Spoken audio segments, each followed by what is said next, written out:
Você já parou para pensar como que uma simples caixa com alguns botões consegue transmitir vozes, notícias? Mas da onde que vem isso? Vem do nada?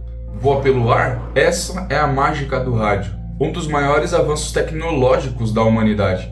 Mesmo na era dos streamings, o rádio continua vivo, pulsando em ondas invisíveis que atravessam cidades, montanhas, mares e até o espaço. Mas como ele realmente funciona?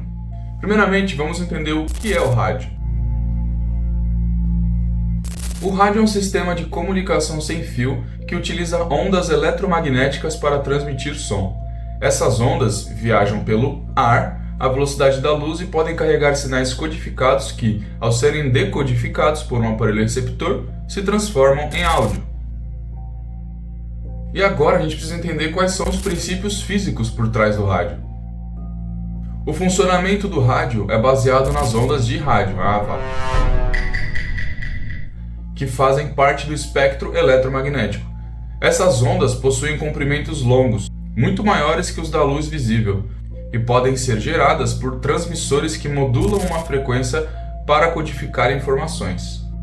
Peraí, o que isso tudo significa? O que é modular? Significa fazer uma alteração em alguma onda, no caso na onda de rádio, para você conseguir adicionar informações, que no nosso caso vai ser o som, e quando recebe, chega no receptor ou no aparelho de rádio, essa decodificação é feita e a mensagem é entendida e repassada, como alguma notícia, alguma música ou alguma apresentação.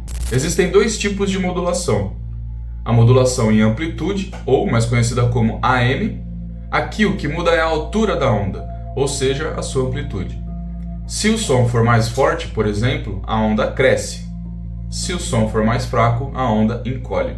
A frequência da onda, ou seja, quantas oscilações acontecem por segundo, que é medido em Hz, não muda. Apenas o tamanho muda, com base nas informações do som.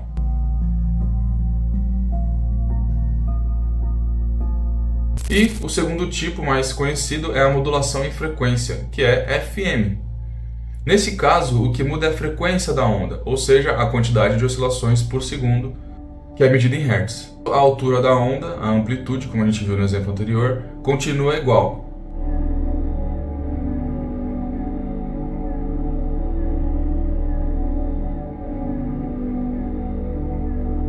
Então, como a gente viu nesse caso, a frequência vai carregar as informações sonoras.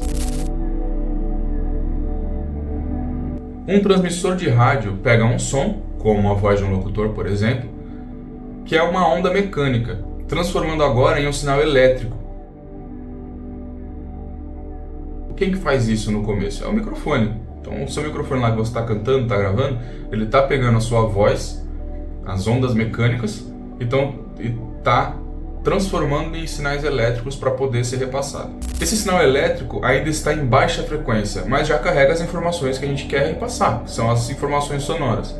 Agora é o momento em que entra a alteração de uma onda de rádio, que a gente chama de portadora, para que essa onda carregue o som até o receptor. Por exemplo, uma onda FM, que é mais comum, por ser mais livre de interferência. Quando essa onda chega ao aparelho de rádio, através da captação do sinal por uma antena, ela é decodificada, ou seja, a informação sonora é extraída e transformada de volta em um som audível. Curiosamente, ondas de rádio não precisam de um meio físico para se propagar. Lembra que eu comentei que você ia precisar daquela informação do aspas no ar? Justamente por isso. A gente não precisa da atmosfera para transmitir uma onda de rádio. Então, nem o som, na verdade, Se você modular ali uma onda de rádio e adicionar um som, ele consegue se propagar no espaço também. A diferença é que ele pega uma caroninha aí, Então, para sumarizar, eu coloquei aqui 4 etapas, basicamente, para a gente entender como que essa estrutura toda funciona. Inclusive, como que a estação de rádio funciona, Como que ela opera. Uma estação de rádio vai funcionar praticamente como uma grande boca, falando para milhões de pessoas, milhões de ouvintes ao mesmo tempo. Então, recapitulando, primeiro acontece a captação do som, como eu falei, através de um microfone, por exemplo, transformando as ondas mecânicas em sinais elétricos. Depois a modulação, que é a alteração da onda portadora, no nosso caso a onda de rádio, para que coloque esses sinais dentro daquela onda, de forma codificada. Depois a transmissão, onde a onda é amplificada e enviada para uma antena de transmissão, que aí no caso vai ser como que uma estação vai funcionar. E E a recepção, que são os aparelhos de rádio que, através de uma antena, ok? É importante citar que você precisa de uma antena para poder sintonizar a frequência e pegar as informações daquela frequência, para decodificar aquela informação, demodular e pegar as informações que estão contidas ali das ondas mecânicas, que nada mais são do que as vozes, música, enfim. As torres de transmissão são posicionadas em pontos altos e, dependendo da potência, podem alcançar dezenas ou até mesmo centenas de quilômetros. Por isso, quando você está indo viajar, por exemplo, se você estiver ouvindo um rádio, depois faz esse teste. Você começa a se afastar da cidade, aquela rádio talvez não funcione mais. Por quê? Porque já não está chegando o sinal, já não está sendo mais suficiente, já não está mais potente aquele sinal. Então você vai parar de receber informação e talvez receba outras informações, porque aí já tem uma outra frequência, uma outra rádio operando naquela mesma frequência, como é em outra região. Isso não é um problema. Como eu falei, né? Quando uma para de funcionar, a outra começa a funcionar. Mas quem será que teve essa ideia e inventou o rádio? A história do rádio é cheia de disputas e descobertas. Alguns nomes se destacam, como James Clerk Maxwell, que previu matematicamente a existência das ondas eletromagnéticas, Heinrich Hertz comprovou experimentalmente essas ondas, tanto que a unidade de frequência Hertz leva o seu nome, Nikola Tesla, claro, né, sempre no meio, patenteou sistemas de rádio antes mesmo da transmissão prática. Tem aqui a patente, o número da patente dele, que foi o projeto de componentes para transmitir e receber sinais via ondas de rádio. E o Guglielmo Marconi, que foi quem inventou o rádio funcional. Em 1895, ele transmitiu sinais sem fio e, em 1901, conseguiu enviar um sinal transatlântico da Inglaterra para o Canadá. É considerado por muitos o pai do rádio. A primeira estação de rádio e o primeiro aparelho. A primeira estação de rádio do mundo foi a KDKA, em Pittsburgh, nos Estados Unidos, que começou a transmitir regularmente em 1920, com uma cobertura das eleições presidenciais. Foi um marco. Pela primeira vez, informações ao vivo chegavam simultaneamente a diversas casas. Então isso é muito impactante, você transmitir uma informação de uma vez para várias pessoas ao mesmo tempo. Já o primeiro aparelho de rádio doméstico surgiu também em torno ali de 1920, e foi o rádio de galena. Nele era possível escutar apenas com fones de ouvidos, pois não possuía alto-falantes. E muitas vezes as pessoas tinham até que colocar uma antena externa às suas casas para conseguir captar com mais precisão. O rádio e a busca por vida extraterrestre. Bom, como a gente viu, as ondas de rádio, ou as ondas eletromagnéticas, elas não precisam de um meio para se propagar, elas conseguem viajar no vácuo. Então imagina que você, como uma civilização inteligente, você quer passar uma informação, só que você sabe que o som não se propaga no vácuo. O que você faz? Você pega uma onda de rádio, modula ela, adiciona a informação que você quer e transmite ela através do espaço. Por isso, a gente pensa que, da mesma forma que a gente pensou em transmitir uma informação dessa forma, talvez outros seres também tenham esse pensamento, essa filosofia de usar ondas eletromagnéticas, como a de rádio, para transmitir informações. Inclusive existe o projeto SETI, que utiliza radiotelescópios para captar sinais vindos de estrelas distantes, na esperança ali de encontrar transmissões não naturais.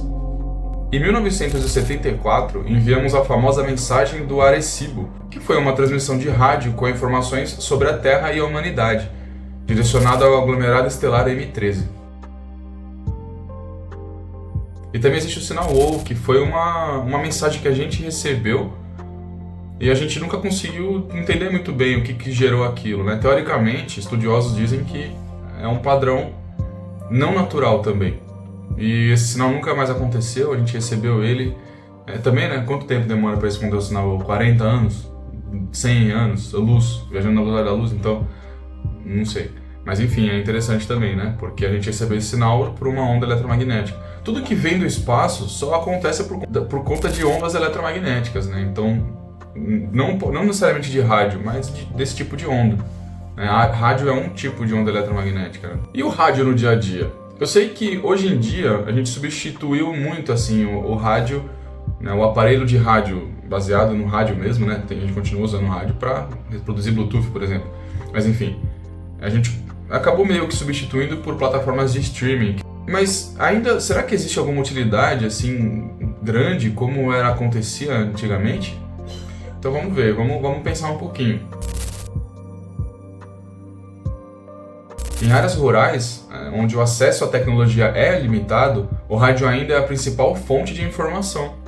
Em aviões, por exemplo, também, o rádio é fundamental para a comunicação entre pilotos e torres de controle. Em emergências e desastres naturais, ele se mantém como um meio mais confiável de comunicação em massa. Então veja que o rádio ainda até que é recente. O rádio, se você parar para pensar na humanidade, o rádio é uma descoberta recente. 1901 ali, né, quando foi a primeira comunicação desse tipo, né, não o primeiro rádio, mas a primeira comunicação, ele é recente, pô. Se a gente compara com a nossa existência aqui, é super recente. Se você gostou desse vídeo, já se inscreve no canal, deixa o like, compartilha, comenta, ativa o sininho para não perder mais nenhum vídeo aqui. É isso aí, eu espero você no próximo vídeo. Um forte abraço e tchau!